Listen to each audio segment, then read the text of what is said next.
1973ஆம் ஆண்டு ஜனவரி மாதம் அப்போதைய பிரதமர் இந்திரா காந்தி அவர்கள் மதுரைக்கு வந்தார். இந்திரா காந்தி அவர்களை சந்தித்து மனு கொடுக்க ரயிலில் மதுரை புறப்பட்டார் எம்ஜிஆர் அவர்கள். ஆனந்த விகடனில் எம்ஜிஆர் அவர்கள் அப்போது நான் ஏன் பிறந்தேன் என்ற தொடர் எழுதி கொண்டிருந்த சமயம் அது. எம்ஜிஆர் அவர்களுடன் இதயம் பேசுகிறது மணியன், எம்ஜிஆர் அவர்களின் உதவியாளர்கள் மற்றும் பாதுகாவலர்கள் அந்த ரயிலில் மதுரைக்கு சென்று கொண்டிருந்தார்கள்.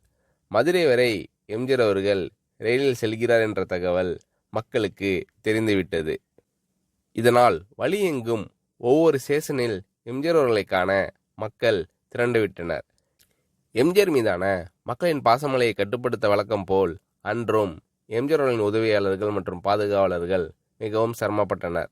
இப்படியாக மக்களின் அன்புமலையில் நனைந்து ஒவ்வொரு இடத்தையும் ரயில் கடக்கும் போதும் நீண்ட நேரம் பிடித்தது. இது மற்ற பயணிகளுக்கு சிரமமாக இருக்குமோ என்று நினைத்து எம்ஜிஆர் அவர்கள் பாதி வழியில் இறங்கி கார் மூலம் மதுரை செல்லலாம் என முடிவெடுத்தார். இந்த தகவல் ரயில் ஓட்டுநருக்கும் கார்டுக்கும் தெரிந்துவிட்டது. உடனே எம்ஜிஆர் அவர்களை தேடி வந்த அவர்கள், ஐயா, ஒரு வேண்டுகோள், தயவு செய்து நீங்கள் இந்த ரயிலை விட்டு இறங்கி போய்விடாதீர்கள். இந்த வண்டியில் நீங்கள் வருவது மதுரை வரை காட்டுத்தீ போல் பரவிவிட்டது.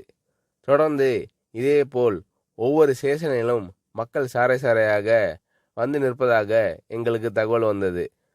அப்படி நீங்கள் இந்த ரயிலில் இல்லை என தெரிந்தால் மக்களுக்கு ஏமாற்றம் ஏற்படும். உங்களை நாங்கள் தான் மறைத்து வைத்துள்ளோம் என நினைத்து